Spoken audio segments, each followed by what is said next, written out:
À medida que aumenta a pressão para transformar o cessar-fogo em Gaza em um acordo duradouro, a I24 News soube que existem grandes disputas dentro da liderança do braço militar do Hamas, as Brigadas Al-Qassam.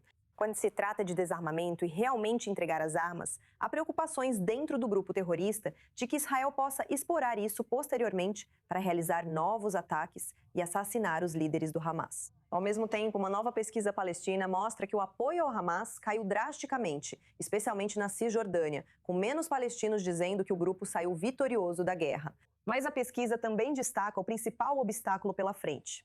Uma grande maioria ainda se opõe a que o Hamas entregue suas armas antes de uma retirada total de Israel de Gaza. Agora estamos com Samir Samer Sinislav, líder do novo partido palestino Masr al-Jaded. Samer, é um prazer ter você conosco na I24 News. Uma fonte de dentro do Hamas disse à I24 News que existem grandes divergências dentro das brigadas Al-Qassam sobre a restrição de armas. Quão significativas essas divisões internas podem realmente ser? Bem, eu posso entender essas divisões porque agora o Hamas não é exatamente o que era nos dias 6 ou 7 de outubro. A cadeia de comando foi totalmente destruída e desapareceu, há muito caos. A organização não está agindo como uma organização, especialmente quando se trata do braço militar. Sim, no nível político houve eleições, existe um birô político que está funcionando agora, Khalil Hayé é o chefe, ele está conduzindo negociações, até mesmo com altos diplomatas americanos. Mas, na prática, o braço militar vem desaparecendo aos poucos e não há um comando central. Então, os indivíduos que ainda estão presentes no local estão tomando decisões por conta própria, especialmente quando se trata de desarmamento. Você sabe, uma arma como uma Kalashnikov em Gaza vale cerca de 100 mil shekels. E qualquer membro do Hamas acredita agora que essa arma é propriedade dele, ele é o dono, não é mais da organização, não existe mais organização. Não existe um comando central acima dele. E não é só o valor da arma, é também que essa arma está se tornando a única fonte de proteção dele, talvez contra grupos revoltados ou fraudes ali. Então, podemos entender que haveria muitas dificuldades no desarmamento. É por isso que continuo dizendo que o desarmamento do Hamas não pode ser um evento de um dia só. É um processo. E deve ser um processo supervisionado, implementado e aplicado pela liderança palestina, pelo novo regime palestino, pelo governo tecnocrata, o comitê de tecnocratas que é supervisionado e autorizado pelo Conselho da Paz. E esse processo deve, começar. O gatilho é a mudança de poder. Precisamos retomar o poder das mãos do Hamas. Então, usando esse poder, incluindo a capacidade de fazer cumprir a lei para forçar o desarmamento de cada indivíduo, inclusive do Hamas, inclusive. Agora, há muito caos em Gaza, há muitas armas entre as famílias, entre as gangues, é uma grande bagunça. E isso exige um processo que seja rigoroso, determinado e preciso. Que entendamos que precisamos fazer isso como palestinos, por interesse nacional, não apenas porque Israel exige, mas porque nós palestinos precisamos disso. Porque esse é o primeiro passo para um novo futuro, para a esperança do povo palestino, para o desenvolvimento, para a reconstrução de Gaza. Tudo começa com o desarmamento de todos os grupos, incluindo o Hamas em Gaza. Bem, falando sobre a percepção pública atual do Hamas, essa nova pesquisa do Centro Palestino de Pesquisa em Políticas e Levantamentos, com sede em Ramala, ela diz que na Cisjordânia, 45% dos entrevistados estão satisfeitos com o grupo terrorista. São 45%. Mas isso caiu de 66% que estavam satisfeitos com o Hamas há 10 meses. Em algum lugar de Gaza, esse número é de 38% que atualmente estão satisfeitos com o Hamas. O que você acha que está causando essa queda?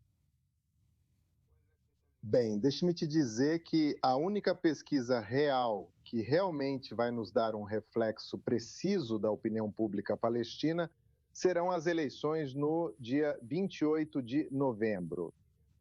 Essas pesquisas, eu acho que a margem de erro é muito grande, mas elas mostram algumas tendências e eu acho que são precisas. Essas tendências, antes de tudo, Elas mostram claramente que o povo palestino está frustrado com a liderança atual, seja o Hamas ou a liderança atual em Ramallah. Mas, ao mesmo tempo, embora a frustração seja clara, há algo que também está claro: os palestinos não perderam a esperança de uma mudança democrática.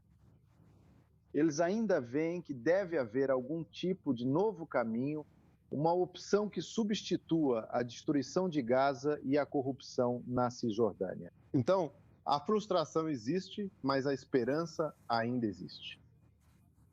Segundo, acho que a pesquisa foca muito nas diferentes opções políticas. Algumas delas não são realistas. Ok, colocar Marwan Barghouti junto com outros candidatos e fazer uma pesquisa é como dizer aos israelenses: você votaria em Ben-Gurion, Yitzhak Rabin, Lapid, Bennett ou Netanyahu?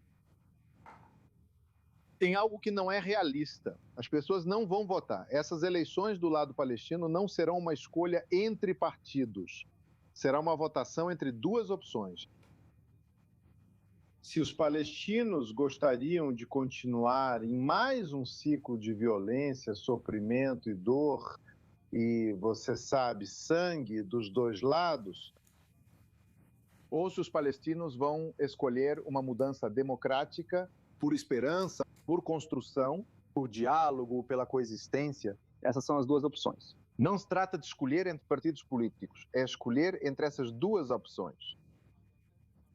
E vou te dizer uma coisa, talvez para aliviar um pouco o medo dos israelenses em relação à eleição palestina,